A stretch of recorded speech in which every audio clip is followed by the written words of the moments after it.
அன்பில்லாதவனை தேவன் புறக்கணிக்கிறார். சோதனையே நாம தேவனை நேசிக்கிறோமா இல்லையா என்பதை பற்றி தான். அந்த சோதனையில நம்ம அன்பில்லாதவன் கண்டுபிடிச்சிட்டார்னா தேவன் நம்மை புறக்கணிப்பார். சோதனை என்பது கிறிஸ்தவத்தின் இருண்ட பகுதி. ஏன் இருண்டது?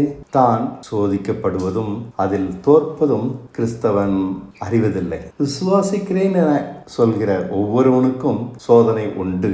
சோதனையில் ஜெயிக்கும் சிலரே பிரகாசிக்கிறார்கள், பெரும்பாலும் தோற்கிறார்கள். அதனால் இருளில் வசிக்கிறார்கள். ஆபேல் ஏற்றுக்கொள்ளப்பட்டான், காயின் தோற்றுவிட்டான். இருவரும் தேவனிடம் சென்று ஆராதித்தனர். ஆபேல் அன்பானவன், தேவனை நேசித்தவன். காயினிடம் அன்பில்லை. விசுவாசம் அன்பினால் தான் செயல்படும். ஆகையால் நாம் தேவனை நேசிக்கிறோமா இல்லையா என்பதை இதை பொறுத்தே சோதனையில் நாம் புறக்கணிக்கப்படுவோமா இல்லையா என்பதையும் காணலாம். யோபு என்னதான் நீதியாக நடந்தாலும் தேவனை நேசிக்கவில்லை. ஆதலால் பிசாசிடம் ஒப்படைக்கப்பட்டான். ஒரு கோடு போட்டு விடலாம். மாம்சமான யாவரும் சோதனையில் தோற்கத்தான் செய்வார்கள். நேசிப்பவன் எவனும் ஜெயிக்கத்தான் செய்வான், விடாது ஜெயிப்பான். தேவனை நேசிக்கிறவனே ஆவிக்குரியவன். தேவ வசனம் நிறைவேறும் என்ற நிச்சயத்தினால் செயற்படுகிறவன் அவன். நாம் ஆவிக்குரியவனா மாம்சத்துக்குரியவனா என்பதை பார்த்து கண்டுபிடிக்க முடியாது. அது மறைவானது. 2 ஸ்திரீ இயந்திரம் அரைத்து கொண்டிருந்தார்கள். லூக்கா 17:35 படிக்கிறோம். ஒருத்தி எடுத்துக்கொள்ளப்பட்டால் மற்றவள் கைவிடப்பட்டாள். இருவருக்கும் ஒரே வேலைதான். ஆவிக்குரியவன் இவன் மாம்சத்துக்குரியவன் இவன் என கண்டுபிடிக்க முடியாது. இதை சோதனைகள் தெளிவாக தேவனுக்கு காண்பிக்கின்றன. சோதனைகள் 3 வகைப்படும். எல்லாவற்றையும் சோதனை என்றுதான் சொல்லுகிறோம். நாம சிக்கிக்கொண்ட சோதனைகள், மற்றொன்று பிசாசினால் வைக்கப்பட்ட சோதனைகள், கடைசி தேவனால் ஏற்படுத்தப்பட்ட சோதனைகள். அவனவன் இச்சையினால் இழுப்புண்டு சோதிக்கப்படுகிறான். யாக்கோபு 1:14. அவனவன் தன் சுயேச்சினால் இழுக்கப்பட்டு சிக்குண்டு சோதிக்கப்படுகிறான். இச்சை பாவத்தை உண்டாக்கும், பாவம் மரணத்தை உண்டாக்கும். ஆதாம் ஏவாள் இச்சையினால் இழுப்புண்டு விழுந்தார்கள். இவர்களிடம் தேவன் மேல் அன்பில்லை. இருந்திருக்குமானால் சரியாக சிந்தித்திருப்பார்கள். அன்பு சகலவற்றையும் போதிக்கும். தேவனோ பிசாசோ இவர்களை சோதிக்க அவசியமில்லை. மாம்சமான இவர்களை ஜெயிக்க வைக்க யாராலும் முடியாது. எவ்வளவு போதித்தாலும் சிறுத்தை தன் புள்ளிகளை மாற்றிக்கொள்ள முடியுமா? முடியாது. மாம்சமான எவனும் இச்சைக்கு அடிமைதான். அதுதான் அதன் தன்மை. அன்பு சகலவற்றையும் சாதிக்கும். மரியாள் தேவ சித்தத்திற்கு லாப நஷ்டம் பார்க்காமல் கீழ்ப்படிந்தாலே இந்த அன்புதான் இச்சையை மேற்கொள்ளும். அன்பு ஆசைகளை அழிக்கும், ஆசை அன்பை அழிக்கும். மரியாள் அன்பானவள், ஏவாள் ஆசை நிறைந்தவள். ஆதாம் நம்மை போல 2ம் கெட்டான். அன்பிராவிட்டால் நான் ஒன்றுமில்லை என்கிறான் பவுல். 1 கொரிந்தியர் 13:3. எனக்கு உண்டான சகலவற்றையும் நான் அன்னதானம் பண்ணினாலும் என் சரீரத்தை சுட்டரிக்க கொடுத்தாலும் அன்பு எனக்கு இராவிட்டால் எனக்கு பிரயோஜனம் ஒன்றுமில்லை. அன்பிராவிட்டால் நான் சோதனையில் தோற்பது நிச்சயம். மாம்சமான நம்மை ஆவிக்குரியனாக மாற்றுவது அன்புதான். இதுதான் விசுவாசத்தை நம்மிடம் உண்டாக்கும். தேவன் கேட்கும் பரிசுத்தத்தை உண்டாக்கும். உலகத்தை அனுபவித்தாலும் அனுபவியாதவன் போல நடக்கும். வேறு யாரும் இதை செய்ய முடியாது. மற்றவன் அனுபவியாதவன் போல நடிப்பான். இயேசுவுக்கு பிசாசு உலகம் முழுவதையும் காண்பித்து தருகிறேன் என்றான். அவர் அதை ஏற்கவில்லை. கர்த்தருக்கு பணிந்து வாழ்வதையே விரும்பினார். ஆகையால் பிசாசால் அவரை மேற்கொள்ள முடியாது. அன்பு சகலவற்றையும் தாங்கும், சகிக்கும், நம்பும். ஆகையால் பிசாசால் தேவனை மெய்யாய் நேசிக்கிறவனை ஜெயிக்கவே முடியாது. இதனால் சோதனைகள் இருண்ட பகுதியாக, பிடிக்காத விஷயமாக பலருக்கு இருக்கின்றன. படகில் இருந்த 11 அப்போஸ்தலரும் கண்களால் கண்டார்கள், ஆனால் தண்ணீரில் இறங்கி நடக்க விரும்பவில்லை. இயேசு கிறிஸ்துவை பார்த்து பேதுருவும் தண்ணீரில் இறங்கி நடக்கிறான். 11 அப்போஸ்தலரும் படகுல தான் உட்கார்ந்துருக்காங்க. தண்ணீரில் இறங்கி நடக்க விரும்பவில்லை. இந்தவித கிறிஸ்தவம் பயனற்றது. விசுவாசிக்கிறார்கள், ஆனால் செயல்பட விரும்பாதவர்கள். பிசாசும் இவர்களை சோதிப்பதில்லை, தேவனும் சோதிப்பதில்லை. இச்சையினால் இழுப்புண்டு பாவத்தில் வாழ்கிறார்கள். அற்ப விசுவாசியே என்கிறார் இயேசு. மாம்சமான எவனும் விசுவாசித்தால் இப்படிதான் இருக்கும், செயல்படாத அற்ப விசுவாசமாக. ஆகையால் நாம் மாம்சமானவர்களா ஆவிக்குரியவர்களா என்பதை அவனவன் கண்டுபிடிக்க முடியும். விரும்பினால் தன்னை அறிய முடியும். தேவனிடம் தாழ்த்தி விசுவாசத்திற்காக போராடி கேட்க வேண்டும். வீணாய் வாழ்வதிலிருந்து காப்பாற்றிக் கொள்ள வேறு வழி இல்லை. உண்மையாக கேட்கிறவர்களுக்கு தேவன் உதவி செய்யாமல் போக மாட்டார். அப்பத்தை கேட்டால் கல்லையா தருவார்? லூக்கா 11:11. உங்களில் தகப்பனாய் இருக்கிற ஒருவனிடத்தில் மகன் அப்பத்தை கேட்டால் அவனுக்கு கல்லை கொடுப்பானா? மீனை கேட்டால் மீனுக்கு பதிலாய் பாம்பை கொடுப்பானா? தேடுகிறவர்களுக்கு நலமானதைத்தான் தருவார். நமக்கு என்ன தேவை என்று கூட நாம் அறியாமல் இருக்கிறோம். இதை சோதனைகள் நமக்கு தெளிவாக புட்டு புட்டு வைத்து காண்பிக்கின்றன. ஆனால் தோற்றுவிட்டோம் என்கிற அறிவு கூட நமக்கு இல்லை. மெய்யாய் தேவனை நேசிக்கிறவன் விசுவாசிக்கிறான். வார்த்தை நிறைவேறும் என்று துணிந்து நடக்கிறான். பாவ சரீரம் ஒழிந்தது என்பதை அவனுக்கு வரப்பிரசாதமாக தெரியும். அதை அனுபவமாக்குகிறான். கிறிஸ்துவுடன் இணைக்கப்பட்டதை அனுபவமாக்கி பெற்ற கிறிஸ்துவின் சாயலை கொண்டாடுகிறான். எவ்வளவு கேட்டாலும் செவிட்டு விரியன் போல மற்றவர்கள் இருக்கிறார்கள். இதனால் வெளிச்சம் அடையாமல் வீண் போகிறார்கள். அவர்களிடம் கேட்கிற வசனம் நிறைவேறுவதில்லை. ரட்சிப்பு இலவசம்தான் என்றாலும் பிசாசின் சகல தந்திரங்களையும் மேற்கொண்டவர்களே தேவனுடைய ராஜ்யத்தில் பிரவேசிக்கிறார்கள். ஆம், ரட்சிப்பு இலவசம்தான் என்றாலும் அங்கு சோதனையும் உண்டு. சோதனை உண்மையில் ராஜ்யத்தை சுதந்திரித்து கொண்டவர்களை சுதந்திரித்து கொள்ளாதவர்களிடமிருந்து பிரித்து காண்பிக்கிறது. பிசாசின் தந்திரங்களை ஜெயிக்கிறவனே அங்கீகரிக்கப்படுகிறான். மற்றவர்கள் பக்தி காரியங்கள் சாகசங்கள் எப்படி இருப்பினும் புறக்கணிக்கப்படுகிறார்கள். அழைக்கப்பட்டோர் அநேகர், தெரிந்து கொள்ளப்பட்டோர் வெகு சிலர். மத்தேயு 22:11. அந்தபடியே அழைக்கப்பட்டவர் அநேகர், தெரிந்து கொள்ளப்பட்டவர்களோ சிலர் என்றார். பிசாசின் ஆயுதம் இச்சை மட்டுமல்ல. ஆதலால் பாவம் செய்யாத வாழ்வே பரிசுத்த வாழ்வு என நாம் நினைப்பது தவறு. நாம் 3 விதங்களில் சோதிக்கப்படுகிறோம். இத்தனை சோதனைகளையும் ஜெயிக்க வேண்டும். அது பாவம் மட்டுமல்ல, மாமிசம், சிலுவை. அப்படி ஜெயித்தவர்கள்தான் மகிமையும் கனத்தையும் அழியாமையும் அடைந்து நித்திய ஜீவனை பெறுகிறார்கள். ரோமர் 2:7. சோர்ந்து போகாமல் நற்கிரியைகளை செய்து மகிமையும் கனத்தையும் அழியாமையும் தேடுகிறவர்களுக்கு நித்திய ஜீவனை அழிப்பார். 1. நாம் இச்சையினால் இழுப்புண்டு சோதிக்கப்படுகிறோம். இது முதலாம் நிலை. 2. தேவன் நம்மை மாம்சத்துக்குரியலா என்பதை சாத்தானை அனுப்பி சோதிக்கிறார். இது 2ஆம் நிலை. 3. அவருக்கு மரண பரியந்தம் கீழ்ப்படுகிறோமா என்றும் சோதிக்கப்படுகிறோம். இது 3ஆம் நிலை. முதலாவது வகை சோதனை நாம வரவழைத்துக் கொள்வது. தேவன் நம்மை இச்சையினால் சோதிப்பதில்லை. தீமையை கொண்டு அவர் சோதிக்க மாட்டார். இச்சித்து சோதிக்கப்படுகிறவர்களை பிசாசு சோதிக்க அவசியமும் இல்லை. மாம்சமானவனை அவன் எதற்கு சோதிக்க வேண்டும்? தேவனும் கீழ்ப்படுகிறானா என பார்க்க அவசியமும் இல்லை. தேவனை நேசிப்பவனையே அப்படிப்பட்ட சோதனைக்கு உட்படுத்த முடியும். நாம் கிறிஸ்துவை பின்பற்ற வேண்டுமானால் முதலாவது இச்சையற்றவளாக வேண்டும். இச்சை அந்தரங்கமானது. வெளிவரும்போதுதான் அது பாவமாகிறது. அதை ஜெயிக்க உடன்படிக்கை உதவி செய்கிறது. இனி நான் அல்ல, கிறிஸ்துவே என்னில் பிழைத்திருக்கிறார். கலாத்தியர் 2:20. கிறிஸ்துவனே கூட சிலுவையில் அறையப்பட்டேன், ஆயினும் பிழைத்திருக்கிறேன். இனி நான் அல்ல, கிறிஸ்துவே எனக்குள் பிழைத்திருக்கிறார். நான் இப்பொழுது மாம்சத்தில் பிழைத்திருக்கிறதோ என்னில் அன்பு கூர்ந்து எனக்காக தம்மை தாமே ஒப்பு கொடுத்த தேவனுடைய குமாரனை பற்றும் விசுவாசத்தினாலே பிழைத்திருக்கிறேன். செத்தவனிடம் இச்சை இருக்காது. கிறிஸ்தவன் அடிப்படையில் இச்சையை ஜெயிக்க வேண்டும், பின் தன் மாம்சத்தையும் ஜெயிக்க வேண்டும். கலாத்தியர் 5:25. நாம் ஆவியினால் பிழைத்திருந்தால் ஆவிக்கேற்றபடி நடக்கவும் கடவும். அப்படியானால் மாம்ச இச்சையின்படி நடக்கிறவன் கிறிஸ்துவனுடன் அல்ல.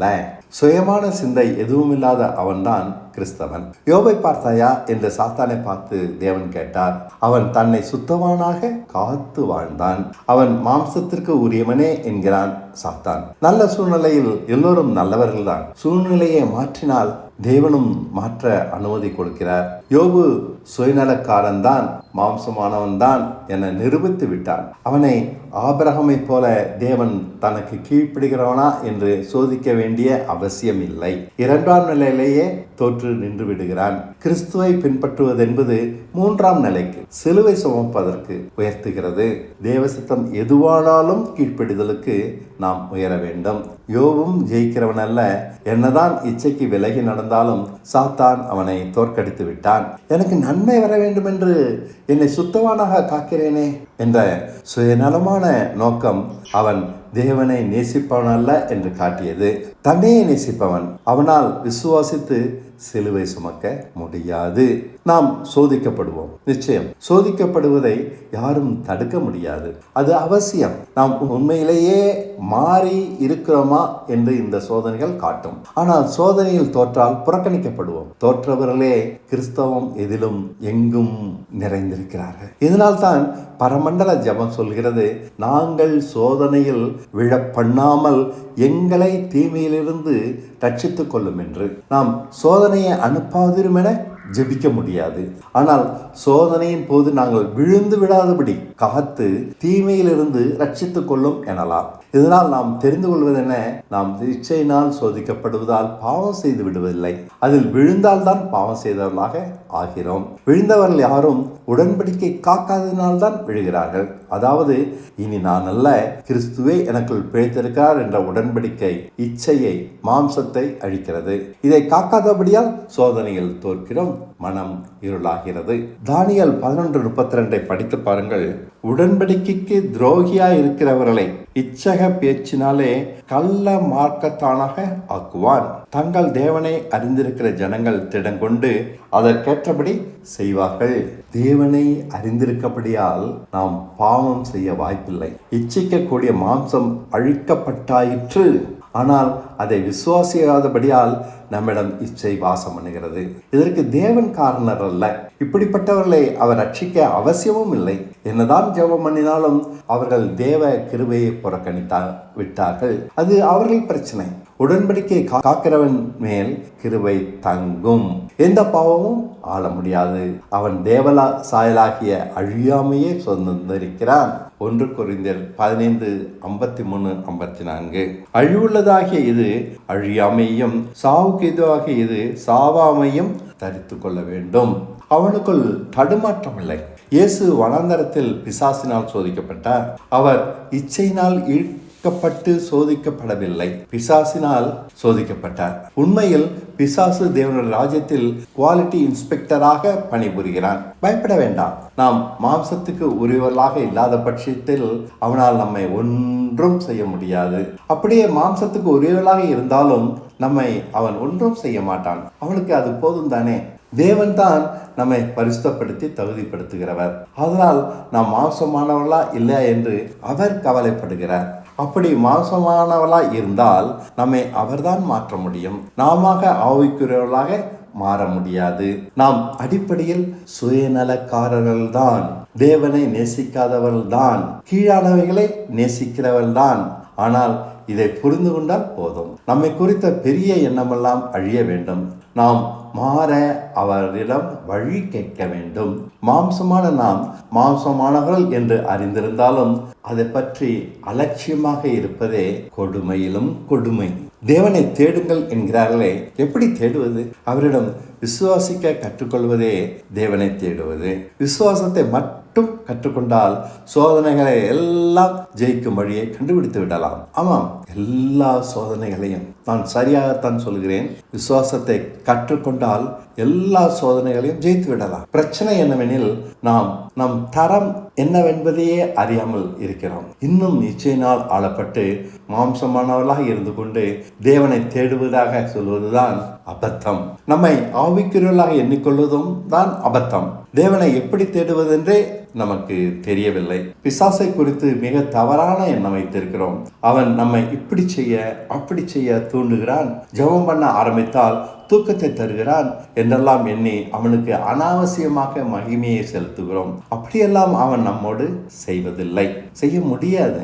தேவன் அனுமதி இல்லாமல் சாத்தான் நம்மிடம் வர முடியாது. அப்படியே தேவன் அனுமதித்து வந்தாலும் இன்னின்ன காரியத்துக்காக மட்டும் நம்மை சோதிக்கலாம் என்று தெளிவாக அவர் அவனுக்கு கட்டளை கொடுத்தே அனுப்புகிறார். யோபின் விஷயத்தில் இதை காணலாம். யோபை பற்றி அவன் குற்றம் சொல்கிறான். தேவனும் சொல்லப்பட்ட காரணத்திற்காக அனுமதிக்கிறார். அவன் சொத்துக்களை மாத்திரம் தொடலாம், அவ்வளவுதான் உரிமை. அப்போதும் யோபு நிதானம் தவறவில்லை. சாத்தான் மேலும் குற்றம் சாட்டுகிறான். அப்போது அவன் சரீரத்தை மாத்திரம் தொடலாம் என்கிறார். அவர் சொன்னதை மாத்திரம்தான் அவன் செய்யலாம், அதற்கு மேல் அவன் எதுவும் நம்மிடம் செய்ய முடியாது. யோபு 1:12. கர்த்தர் சாத்தானை நோக்கி, இதோ அவனுக்கு உண்டானவைகளை எல்லாம் உன் கையில் இருக்கிறது, அவன் மேல் மாத்திரம் உன் கையை நீட்டாதே என்றார். அப்போது சாத்தான் கர்த்தருடைய சன்னதியை விட்டு புறப்பட்டு போனான். ஆக சாத்தானுக்கு நாம் தவறாக முக்கியத்துவம் கொடுப்பதை நிறுத்த வேண்டும். அவன் தேவனுக்கு கட்டுப்பட்டவன். பாருங்க, சிரிப்பா இல்லையா? அவன் தேவனுக்கு கட்டுப்பட்டவன். நாம் அவருடைய ஜனமாக இருக்கிறோம். நம்மை எளிதாக தொட முடியாது. அவருடைய அனுமதி வேண்டும். ஆமாம், நம்புங்கள். இயேசுவை பிசாசு சோதிப்பதற்கு ஒரு நோக்கம் இருக்கிறது. அவர் மாம்சமானவரா இல்லை ஆவிக்குரியவரா என்பதை காண்பதே.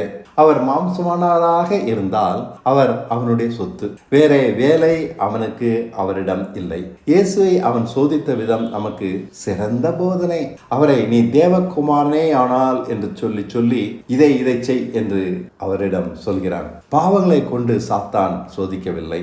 யாரையும் பாவங்களை கொண்டு சோதிக்க அவசியம் இல்லை. இவன் மாம்சமானவனா, அவ்வளவுதான் அவன் கவனம். தேவனை நேசிக்காத எவனும் மாம்சமானவனே, சுயநலக்காரனே, தன் ஆசீர்வாதத்தை மட்டுமே தேடுகிறவன் எவனும் மாம்சமானவனே. பிசாசு நம்மை பாவம் செய்ய தூண்டுவதில்லை. அப்படி தவறாக நினைக்கிறோம். அவனவன் தன் இச்சையினால் இழுப்புண்டு விழுந்து போகிறான். அப்படி விழுகிறவனை பற்றி அவன் கவலைப்பட்டு கொண்டிருக்க மாட்டான். அவன் யோபை சோதித்த விதத்தையும் இச்சையினால் அல்ல என்பதை கவனியுங்கள். தான் தேவகுமாரன் என்பதில் இயேசுவுக்கு சந்தேகமில்லை. மேலும் அவர் அதை யாருக்கும் நிரூபிக்க தேவையில்லை. நம்மை மாம்சமானவனா ஆவிக்குரியவனா என்பதை நிரூபிக்க பெருமை ஒன்று போதும். நம்மை உயர்த்த முயற்சிப்போம். அப்போ நாம் மாம்சமானவங்க தான். நம் இருதயம் தேவன் பக்கம் இருக்கிறதா, கீழானவைகள் மேல் இருக்கிறதா என்பதை காண பெருமை சரியான அளவுகோல். அவரிடம் பெருமை இல்லை. அதனால் அவன் வைத்த 3 சோதனைகளும் அவர் ஜெயித்தார். ஒன்றல்ல, 3 விதங்களிலும் அவர் சோதிக்கப்பட்டார். மாம்சமானவனின் மற்றொரு அடையாளம் பெருமை, தனக்கு எல்லாம் தெரியும் என்ற எண்ணம். ஆவிக்குரிய மனுஷனுடைய அடையாளம் சாந்தமும் மனத்தாழ்மையும் தான். ஸ்திரீகளில் பிறந்தவர்களில் யோவான் ஸ்நானகன் சிறந்தவன். அவன் தன்னை இச்சைகள் எல்லாவற்றிலிருந்தும் விலக்கி காத்து கொண்டான். அதனால் அவன் சிறந்தவன். யோவான் ஸ்நானகனை போல வாழ்வது கடினமான வாழ்க்கை. ஒட்டகத்தோலை உடுத்தி காட்டில் வசித்து வெட்டிக்கிளியை சாப்பிட்டு கொண்டு வாழ்ந்தால்தான் இச்சையில்லாமல் காக்க முடியும். ஆனால் தேவனை நேசிக்க இது வழியல்ல. நமக்கு தெரிந்த வழி வேறு இல்லை. இது சோதனைக்கு நிற்காது. நம் பலம் எதுவும் சாத்தானை எதிர்க்க பத்தாது. நம்மிடமுள்ள ஓட்டைகள் நமக்கு தெரிவதை காட்டிலும் அவனுக்கு நன்றாக தெரியும். அதனால் பரலோகத்தில் சிறியவன் அவனை காட்டிலும் பெரியவன் என்கிறார் இயேசு. மத்தேயு 11:11. ஸ்திரீகளில் பிறந்தவர்களில் யோவான் ஸ்நானகனை பார்க்கிலும் பெரியவன் ஒருவனும் எழும்பினதில்லை. ஆகிலும் பரலோக ராஜ்யத்தில் சிறியவனாய் இருக்கிறவன் அவனிலும் பெரியவனாய் இருக்கிறான் என்று உங்களுக்கு மெய்யாகவே சொல்கிறேன் என்றார். எப்படி?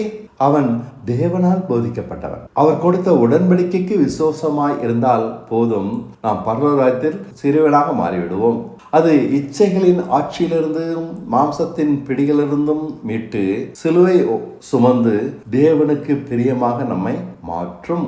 நாம் யோவான் ஸ்நானகனை போல பாவத்தை விட்டு விலகி வாழ வேண்டாம். பாவங்களை ஜெயித்து தேவ ஜீவனால் வாழ்கிறோம். இதனால் தான் நாம் பெரியவர்கள். இயேசுவை தேவனே சோதிக்க அனுமதித்தார். பரிசுத்த ஆவியால் வனாந்தரத்திற்கு நடத்தப்பட்டார். மத்தேயு 4:1. அப்பொழுது இயேசு பிசாசினால் சோதிக்கப்படுவதற்கு ஆவியானவராலே வனாந்தரத்திற்கு கொண்டு செல்லப்பட்டார். இது தற்செயலான நிகழ்ச்சி அல்ல. பரலோக வழியில் நியமிக்கப்பட்ட ஒன்று. சாத்தானால் சோதிக்கப்படுவது. நாம் மாம்சத்துக்குரியவர்களா தேவனை நேசிக்கிறார்களா என காண நிச்சயம் சோதிக்கப்படுவோம். அப்படியானால் நாம் ஒவ்வொருவரும் இந்த தருணத்தை சந்திக்க வேண்டியது கட்டாயம். நாம் இச்சையிலிருந்து மீட்கப்பட்ட பின் இப்படி சோதிக்கப்பட்டு உண்மையுள்ளவர்கள் என்று விளங்கினால்தான் பரிசுத்தமானவர்கள் என அங்கீகரிக்கப்படுவோம். பரலோகம் இலவசம் என்றாலும் எல்லோரும் அதற்குள் போகலாம். என்றாலும் உண்மையாய் தேவனை நேசிக்கிறவர்களே பரலோக ராஜ்யத்தில் பிரவேசிக்கிறார்கள். சாத்தான் வைத்த 3 சோதனைகளும் சுயத்தை பற்றியதே, மாம்சத்தை பற்றியதே. அது எப்படி? சுய பலம், சுய நம்பிக்கை, சுய ஞானம். இவைகள் அவன் இயேசுவிடம் இருக்கிறதா என்று நோண்டி நோண்டி பார்த்தான். நாம் மாசமானவர்கள் என்பதற்கு இவைதான் அடையாளம். சுய ஞானம், சுய நம்பிக்கை, சுய பலம் இல்லை என்ற பட்சத்தில் அவன் அவரை விட்டு விலகி போனான். அவர் சுய பலனற்றவர், சுய ஞானமற்றவர். பயப்படாதீர்கள். நம்மை சுயமற்றவர்களாக தம்மை போல மாற்றுவது அவர் பொறுப்பு. திரும்ப திரும்ப சொல்கிறேன், அவர் கொடுத்த உடன்படிக்கைக்கு விசுவாசமாய் இருந்தால் போதும். அதாவது நாம் சுய நம்பிக்கை, சுய ஞானம், சுய பலமற்றவர்களாக அது மாற்றும். எப்படி சோதிக்கப்பட்டாலும் ஜெயிப்பது இனி நிச்சயம். பழைய மனுஷன்தான் இவை. இனி பழைய மனுஷன் இல்லையே. பழைய மனுஷனால் உண்டான சுய புத்தி தான் கவலை, பயம். நம்மை சாத்தான் சோதிக்கும் போது இவை இல்லை என்று கண்டால் விலகி ஓடி போவது நிச்சயம் தானே. கிருபையின் பரிபூர்ணத்தையும் நீதியின் பரிபூர்ணத்தையும் பெறுகிறவர்கள் ஜீவன் அடைந்து ஆளுவார்கள் என்பது அதி நிச்சயமல்லவா என்கிறார் பவுல். ரோமர் 5:17.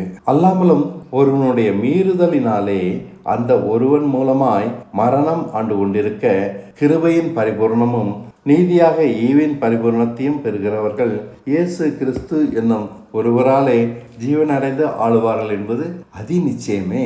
சரி, இதன் அர்த்தம் என்ன? சத்தியம் எட்டாத உயரமாகத்தான் தெரியும். எப்போதெல்லாம் அது பெரியதாக தோன்றுகிறதோ அப்போதெல்லாம் நாம் பயப்பட வேண்டாம். நம்மை அந்த அளவுக்கு கிருபை உயர்த்தும். இன்னொரு விதத்தில் சொல்வதனால், நம்மால் ஜெயிக்க முடியாது. நம்மை தேவையான அளவு பரிசுத்தப்படுத்தி ஜெயிக்க வைக்கிறவர் அவர். சப்பென்று ஆகிவிட்டதா? இல்லை. நாம் விசுவாசத்தின் நோக்கம் தேவனை நேசிப்பதுதான். நம் எண்ணம் அப்படி இல்லாதபடியால் தான் அவரால் நமக்கு கிருபையின் பரிபூரணத்தை கொடுக்க முடியவில்லை. அவரிடம் இருக்கிறது, ஆனால் அதை பெற்றுக்கொண்டவர்கள் அபூர்வம் என்கிறேன். தன் பலகீனத்தை எல்லோரும் ஒத்துக்கொள்கிறார்கள். மாம்சம் அதை உணர்ந்து கொள்ளவில்லை. அதை சரி செய்ய தேவனை தேடவில்லை. அதனால் கிருபையின் பரிபூரணத்தை எல்லோரும் பெற முடியவில்லை, ஜெயிக்க முடியவில்லை. சத்தியம் எவ்வளவு உயரமாக நம்மிடம் கேட்கிறதோ அந்த உயரம் நம்மை உயர்த்த வல்லது கிருபை. இதனால் தான் சத்தியமும் கிருபையும் ஒன்றையொன்று சந்திக்கும் என்கிறான் சங்கீதக்காரன் 85:10. கிருபையும் சத்தியமும் ஒன்றையொன்று சந்திக்கும், நீதியும் சமாதானமும் ஒன்றையொன்று முத்தம் செய்யும். சத்தியத்தை மட்டும் பேசினால் பயப்படுவோம், கிருபையை மட்டும் பேசினால் அசட்டை ஆகிவிடுவோம். சத்தியம் பேசும் உன்னத ஜீவியத்தின் தரத்தை காண்பித்து அந்த அளவு கிருபை நமக்கு உண்டாகி இருக்கிறது என்றால்தான் நம்பிக்கை அடைய முடியும். இரண்டையும் சரிசமமாக காண்பித்தால்தான் உண்மை நமக்கு வெளிப்படும். பரமபிதா நடாத நாட்டெல்லாம் வேரோடே பிடுங்கப்படும் என்றார் இயேசு. மத்தேயு 15:13. அவர் பிரதியுத்தரமாக, என் பரமபிதா நடாத நாற்றெல்லாம் வேரோடே பிடுங்கப்படும். அப்படிப்பட்ட நாற்று நம் மத்தியில் பெரும்பாலும் இருக்கிறது. அவை வேர் விட்டு முளைத்து வளர்ந்திருக்கின்றன. வேரில் தான் நோய் இருக்கிறது. தேவனை நேசிக்கவில்லை. எப்படி அவன் விசுவாசிப்பான்? முடியாது. பிடுங்கி நோயை சரி பண்ணு. சுய நம்பிக்கை, சுய பலம், சுய ஞானம், எனக்கெல்லாம் தெரியும் என்ற அலட்சியம், இவைதான் நோய். நாம் அவரை நேசிக்காததினால்தான் நம்மிடம் தோல்வி, மாம்சம், இச்சை, பலவீனம் எல்லாம் குடிகொண்டிருக்கிறது. அவரை நேசிக்கிறவன் எப்படி நடத்தாலும் நடப்பான். அவனிடம் இவை இருக்காது. எப்போதும் ஜெயிப்பான். தேவனாலும் அவனை சோதிக்க முடியாது. என்ன சொன்னாலும் செய்கிறான். எதையும் அவன் அவரிடம் எதிர்பார்க்கவில்லை. சிலுவை அவனுக்கு பெரிய விஷயம் அல்ல. அவரை நேசிக்கிறவனே பிதாவினால் நடப்பட்டவன். பிதா நடாத நாற்றென்று நம்மைத்தான் அவர் சொல்கிறார். அவரால் நடப்பட்ட செடி அவரால் பிழைக்கும். அவரால் நடப்படாதது என்றாலும் வேர்விட்டு மற்ற செடிகள் வளருகிறது. அச்செடிகள் சோதனையில் நிற்காது. அவருடைய கிருபை பற்றி கொள்ளாதவன் எவனும் சோதனையை ஜெயிப்பதில்லை. சோதனையில் விழுந்து புறக்கணிக்கப்படுகிறான். பின் அவர்கள் யாரை சார்ந்திருக்கிறார்கள்? அவர்களும் இயேசுவின் பெயரைத்தானே சொல்கிறார்கள். அதனால் அவர்கள் அவரை சார்ந்தத இல்லை. சபை போதனையை சார்ந்திருக்கிறார்கள். சபையின் போதனையை புகழ்கிறார்கள். அத தேவ மனுஷர்களை குறித்து மேன்மை பாராட்டுகிறார்கள். பின் ஆவுக்கிறவர்களானவர்கள் ஏன் இன்றும் அவர்களிடம் கொஞ்சமாக இருக்கிறார்கள்? அல்லது தேவனை மட்டும் நேசிக்கிறவர்கள் ஏன் கொஞ்சமாக இருக்கிறார்கள்? எந்த சபை போதனையும் நம்மை நேசிப்பதிலிருந்து விடுதலாக்கி சோதனை எல்லாம் ஜெயிக்க வைத்து தேவனை நேசிக்கிறவர்களாக மாற்ற வேண்டும். இல்லாவிட்டால் அது என்னத்துக்கு? அது வானபரியந்த உயர்ந்ததாய் இருக்கட்டுமே, இருந்தாலும் அதனால் என்ன பிரயோஜனம்? பஞ்சரான டயரில் காற்றடித்து கொண்டிருக்கிறார்கள். தானே அழைக்கப்பட்ட அநேகரை தேவனுக்கு பாத்திரவான்களாக மாற்றுவதற்கு பதில் பயனற்ற கலைகளாக ஆக்கிவிடுகின்றன சபை போதனைகள். தவறான விதைகள் தான் நீக்கப்பட வேண்டியது. சத்தியத்தை மட்டும் காட்டி பயமுறுத்துவது அல்லது கிருபையை மட்டும் காட்டி மோசம் போக்குவதென பாதி கிணறு தாண்டுவதால் வந்த வினை இது. சத்தியமும் கிருபையும் சமமாக காண்பிக்கப்படாவிட்டால் பூரணம் உண்டாகாது. சத்தியம் ஏற்படுத்தும் கடினமான நிபந்தனைகள் என்னென்னவென்றும், கிருபை நமக்குள் அதை எப்படியெல்லாம் நிறைவேற்றி நம்மை அந்த அளவு உயர்த்துகிறது என்றும் காண்பிக்காவிட்டால் எப்படி சீர்பொருந்துவோம்? கிறிஸ்துவின் நிறைவான வளர்ச்சி அடைய முடியவில்லை. சோதனைகளை கடந்து பூர்ண புருஷலாக முடியவில்லை. பவுலும் பேதுருவும் யோவானும் இன்று உருவாக முடியவில்லை. எங்கெல்லாம் வேதத்தில் கிருபை என்று சொல்லப்பட்டிருக்கிறதோ அங்கு நீதியும் அறிவிக்கப்பட்டிருக்கிறது. கிருபையின் பரிபூரணத்தை பெறுகிறவர்கள் நீதியின் பரிபூரணத்தை பெறுவார்கள். ரோமர் 5:16. மேலும் ஒருவன் பாவம் செய்ததினால் உண்டான தீர்ப்பு தேவன் அருளும் ஈவுக்கு ஒப்பானதல்ல. அந்த தீர்ப்பு ஒரே குற்றத்தின் நிமித்தம் ஆக்கினைக்கு ஏதுவாய் இருந்தது. கிருபை வரமோ அநேக குற்றங்களை நீக்கி நீதி விளங்கும் தீர்ப்புக்கு ஏதுவாக இருக்கிறது. அதனால் அப்படி கிருபையும் நீதியும் சேர்த்து காண்பிக்கப்படுவதால் நாமும் அவரை போல பூரணராகலாம். அவருடைய பூரணத்தால் நாம் கிருபையின் மேல் கிருபை பெற்றோம் என்கிறது யோவான் 1:16. அவருடைய பூரணத்தினால் நாம் எல்லோரும் கிருபையின் மேல் கிருபை பெற்றோம். பூரணம் அவர்கிட்ட இருக்கணும். அதனால கிருபை நம்மகிட்ட நமக்கு கிடைக்குது. அந்த கிருபை அவரை மாதிரி நம்மளையும் பூர்ணப்படுத்துது. ஏதோ சபைக்கு போனோம், நாமும் ஆராதிக்கிறோம், காணிக்கை கொடுக்கிறோம் என்றுதான் வாழ்கிறோம். சோதனைக்கு ஆயத்தப்படுத்தாத எந்த போதனையும் பிதாவினால் உண்டானதல்ல. சோதனைக்கு ஆயத்தப்படுத்தி ஓடு, ஜெயித்து விட்டு வா என்பதுதான் மெய்யான போதனை. ஓடாமலேயே பந்தய பொருளை இலவசமாக தருகிறேன் என்றால் அது பொய்தானே. நமக்கும் சோதனைகள் உண்டு. அது 3 நிலைகள். சிலுவை சுமந்து பிதாவிற்கு கீழ்ப்படிவது 3ஆம் கடைசி நிலை. 3 நிலைகளும் ஜெயிப்போம் தான் பந்தய பொருளை அடைய முடியும். இதுதான் உண்மை. சபைக்கு வந்தாயா, காணிக்க கொடுத்தாயா, பரலோகத்தில் உனக்கு ஒரு வீடு கட்டப்பட்டாயிற்று என்பதெல்லாம் இச்சக வார்த்தைகள். எல்லாவற்றுக்கும் வழிமுறைகள் இருக்கின்றன. அந்த வழிமுறையை தவற விட்டுவிட்டால் தகுதி இருந்தாலும் எதையும் நாம் பெற முடியாது. ஒன்றை விட்டால் தான் மற்றொன்றை பெற முடியும். இச்சையை ஜெயிக்க வேண்டும், மாம்சத்தை அழிக்க வேண்டும், சிலுவை சுமந்து பிதாவின் சித்தம் செய்ய வேண்டும். இதுதான் கிறிஸ்தவ ஜீவியம் என்று சுருக்கமாக சொல்லிவிடலாம். நான் செய்கிறேனே என்று சொல்லலாம். ஏற்றுக்கொள்ளப்படாது. நாம் சோதிக்கப்படுவோம். உண்மையில் நாம் இச்சையிலிருந்து விடுதலாகி இருக்கின்றால் மாம்சத்திலிருந்து விடுதலாகி இருக்கிறோமா என்று சோதிக்கப்படுவோம். உண்மையில் மாம்சத்திலிருந்து விடுதலாகி இருந்தால் சிலுவைக்கு கீழ்ப்படிய வழி நடத்தப்படுவோம். 3 வித சோதனைகளையும் ஜெயிக்கவே விசுவாசிக்கிறோம். இது வெறும் வாய்ச்சொல் வீரர்களுக்கு உகந்த இடம் அல்ல. பரலோகராஜ்யம் பேச்சில் இல்லை, பலத்தில் இருக்கிறது. 1 கொரிந்தியர் 4:20. தேவனுடைய ராஜ்யம் பேச்சில் அல்ல, பலத்தில் உண்டாகி இருக்கிறது. இயேசுவால் பிசாசை ஜெயிக்க முடிந்தது. காரணம், அவர் மாம்சத்துக்குரியவர் இல்லை. இந்த மாற்றம் வேதம் படித்து வந்த அறிவல்ல. இந்த மாற்றம் உள்ளான மாற்றம். சுவாபம் மாறி இருக்கிறது. தேவனை நேசிக்க விரும்பியதால் வந்தது. இதனால் அவர் எப்படி சோதிக்கப்பட்டாலும் அவரிடம் மாம்சம் காணப்படவில்லை. அவர் பட்ட பாடுகளினால் கீழ்ப்படிதலை கற்றுக்கொண்டார். ஆபிரகாமும் தேவனுக்கு கீழ்ப்படிவதில் சோதிக்கப்பட்டான். அவர் சொன்னபடியெல்லாம் செய்தான். இதுதான் அவன் மகிமை. அவன் தேவனை மிக உயரமான இடத்தில் வைத்திருந்தான். அவருக்காக எல்லாவற்றையும் இழந்தான். இதனால் அவனால் எதையும் அவருக்காக செய்ய முடிந்தது. விசுவாசத்தினால் வராத எதையும் தேவன் புறக்கணிக்கிறார். இயேசுவும் சிலுவை சுமந்ததன் காரணம் அவர் தேவனை மிக மிக நேசித்தார். சிலுவை என்பது கட்டாய வாழ்க்கை அல்ல. சீஷர்களுக்கு இயேசு அதை வாக்கு பண்ணுவதன் காரணம் அவர்கள் தேவனை மிக மிக நேசிக்கிறார்கள் என்பதால். நாம் தேவனை விட அதிகமாக எதையும் நேசிக்காத பட்சத்தில் தான் சிலுவையை சுமக்க முடியும். அவர் நம் எல்லோருக்கும் சிலுவையை கொடுத்திருக்கிறார். ஆனால் அதை சுமந்து அன்பில் பூர்ணப்படுவதுதான் ரட்சிப்பு. அன்பினால் தான் சிலுவையை சுமக்க முடியும். அன்பில்லாதபடியால் தேவன் அநேகரை புறக்கணிக்கிறார். நாம் உபத்திரப்படுவதால் பொறுமையாக இருக்கிறோம். நாம் பொறுமையாக இருப்பதால் அனுபவத்தில் பெருகுகிறோம். அனுபவம் பெருகுவதால் நம்பிக்கை அடைகிறோம். நாம் பூரணப்பட்டு அவரால் அங்கீகரிக்கப்படுவோம் என்பதுதான் நம்பிக்கை.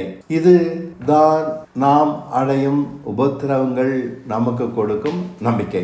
சிலுவை பரிந்தம் கீழ்ப்படிந்தவன் அடையும் இந்த நம்பிக்கையை வேறு யாரும் தர முடியாது. உண்மையில் சிலுவை சுமந்தவனே அடைய முடியும். ஆதியாகமம் 1 அதிகாரம் 10 சொல்லப்பட்டிருக்கிறபடி, தேவன் வெட்டாந்தரைக்கு பூமி என்றும் சேர்ந்த ஜலத்திற்கு சமுத்திரம் என்றும் பெயரிட்டார். தேவன் அது நல்லது என்று கண்டார். பூமியில் சகல சிருஷ்டியையும் உண்டாக்கும் போது தேவன் அவைகளை சோதித்து பார்த்து நல்லதென்று கண்ட பின்பே தன் சிருஷ்டிப்பின் வேலையை விட்டு ஓய்ந்திருந்தார். இதிலிருந்து என்ன தெரிகிறது? அவர் எதையும் சோதித்து பார்த்து திருப்தி அடையாமல் ஏற்றுக்கொண்டதில்லை. அவர் நல்லதென்று கண்ட பின்பே நம்மையும் ஏற்றுக்கொள்வார். அவர் சோதனைக்கு நாம் நல்ல விதமாக பட வேண்டும். இது நிச்சயம். இல்லாவிட்டால் அவர் புறக்கணிக்கத்தான் செய்வார். ஆபிரகாமை ஏற்றுக்கொள்ள அவனை மொரியா மலை வரைக்கும் கொண்டு சென்றார். இயேசுவை ஏற்றுக்கொள்ள அவரை சிலுவை வரை கொண்டு சென்றார். யோசேப்பை சிறைச்சாலையில் பல வருடம் வைத்திருந்தார். நமக்கு தேவன் காண்பிக்கும் தயவை அங்கீகாரமாக எடுத்துக்கொள்ளக்கூடாது. தயவு வேறு, அங்கீகாரம் வேறு. தயவு எல்லோருக்கும் கிடைக்கும், அங்கீகாரம் எல்லோருக்கும் கிடைக்காது. முன்பே நான் சொன்னபடி அவர் நம்மை பலவீனம் என்ற அளவுகோலால் அளக்கிறார். அதிக பலவீனமானவர்கள் அவரிடம் அதிக கிருபையை வாங்கி விடுகிறார்கள். கொஞ்சம் பலவீனமானவர்கள் தேறுவதே இல்லை. அதிக பலவீனமானவர்களை அவரே சகல சோதனைகளிலும் ஜெயிக்கும்படி பண்ணி போதித்து வழி நடத்துகிறார். எளிதாக ஜெயித்து விடுகிறார்கள். மற்றவர்கள் நிலை மிக கஷ்டம்தான். நம்பிக்கையே இல்லை என்று கூட சொல்லலாம். குழந்தை போல ஆகாவிட்டால் பரலோகத்தில் பிரவேசிப்பது கூடாத காரியம் என்பது எவ்வளவு உண்மை. ஆகையால் இந்த பிள்ளையை போல தன்னை தாழ்த்துகிறவன் எவனோ அவனே பரலோகத்தில் பெரியவனாக இருப்பான். மத்தேயு 18:4. குழந்தை பலவீனமானது, ஒன்றும் தெரியாது அதற்கு. அப்படி இருந்தால்தான் பரலோக ராஜ்யத்துக்கு அந்த கிருபையை பெற்றுக்கொள்ள முடியும்.